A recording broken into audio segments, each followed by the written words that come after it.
Sveiki, šiandien kalbėsime apie pagrindinį velnio ginklą prieš žmonės su Dievo pašaukimu ir tas pagrindinis velnio ginklas yra Jezebelės dvasia. Šį video sukurti įkvėpė King Justice klipas 7 Signs the Spirit of Jezebel is Attacking You.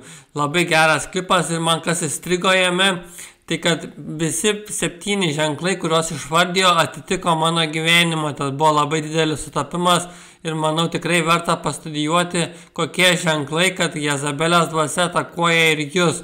Tai pirmas ženklas yra nuovargis, dažnai jaučiatės labai pavargęs ar pavargusi. Beje, kas įdomiausia, tai Biblija net mini, kad velnias bandys nuvarginti šventuosius.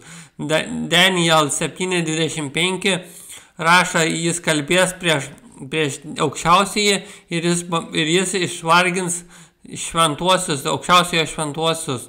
Tai netgi Biblija mini, kad antikristus ar velnias bandys išvarginti šventuosius. Kitas ženklas, tai kad labai sunku išlipti iš lovos ryte kartais būna, tai depresija ar kaip čia pavadinti. Kitas ženklas, negalite išlaikyti ramybės ir džiaugsmo. Dar vienas ženklas, kad Jezebelės dvasia atakuoja jūs, tai ji bando izoliuoti žmonės. Jūs būsite visiškai vienas ar viena. Jezebelės dvasia bando atkirsti jūs nuo bet kokios pagalbos. Pavyzdžiui, jeigu tarnaujate Dievui, tai niekas niekada neparems jūsų finansiškai, nei vienas žmogus nekomplimento net pasakys ir panašiai. Jezebelės dvasia bandys atkirsti jūs nuo bet kokios pagalbos, net menkiausios, nes ji nori, kad jūs jaustumėtės izoliuotas ir apleistas. Beje, prašau, palaikinkit ir subscribinkit šį video. Taip pat apsilankykit mano svetainėje naujaera.com, kur labai daug įdomios medžiagos apie dabartinius ir būsimus laikus pagal Bibliją. Ačiū. Dar vienas Jezebelės atakų ženklas yra padidėję konfliktai, provokacijos, nesusikalbėjimai tarp žmonių. Pavyzdžiui, net bažnyčioje pasitaiko. Pas mane gyvenime tai nėra konfliktų, bet aš pastebiu bandymų išprovokuoti ginčius, tik aš nesiveliu į juos. Taip pat visi žmonės nusisuks nuo jūsų, nes Jezebelės dvasia geba užvaldyti kitų žmonių protus. Ir jo Biblijoje rašo ten be set apart ir panašiai.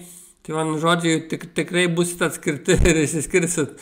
Jums kyla, dar vienas ženklas, jums kyla noras mesti iššūkius visiems. Jezebelės dvasia nenori, kad jūs mokytumėtės ir paklustumėt lyderiams.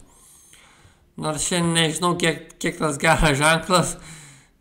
Kitas ženklas, ypatingai didelės baimės ir nerimas, kvestionuojate, kas esate, keliate klausimus dėl savo ryšio su Dievu, prisigalvojate visokių situacijų, kvestionuojate savo pašaukimą. Tai man kas dažniausiai čia pasitaiko, tai aš kartais klausiu, ar Dievas tikrai pasakė man tai. Man žodžiu, daug kvestionavimų visko. Reikia užsirašyti, kad Dievas pasako, užsirašyti ir atsispausdinti, kad nepasimirštų. Kitas ženklas Jezebelės atakų, apgaulingos mintis. Žmonės netiki jumis arba kartais galvojate, kad tam tikra nuodėmė nėra problema ir turėsite problemų su geismu, nedarais troškimais, seksualiniais ir panašiai. Taigi išvardijau ženklus dabar, kaip kovoti su Jezebelės dvasia.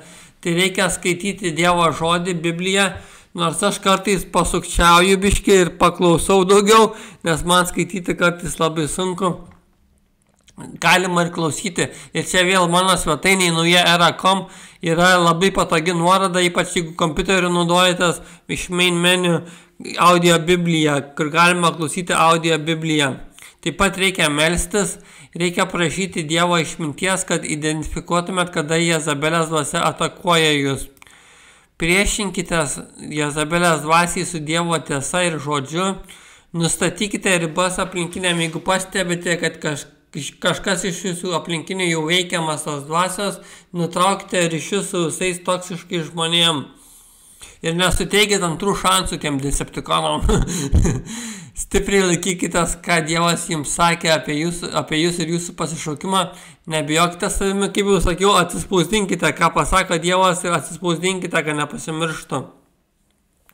Deklaruokite velnyje, kas esate Jėzuje. deklaruokite savo pergalę ir valdžią.